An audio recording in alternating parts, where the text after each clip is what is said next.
Cook the chicken with onion and spices mentioned in the description, along with a bay leaf and some water. After 40 minutes, peel the potatoes and place them in the chicken broth to cook.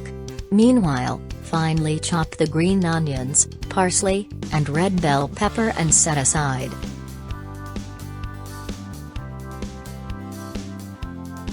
Once the potatoes are cooked, mash them and shred the chicken. Mix them together and set aside to cool.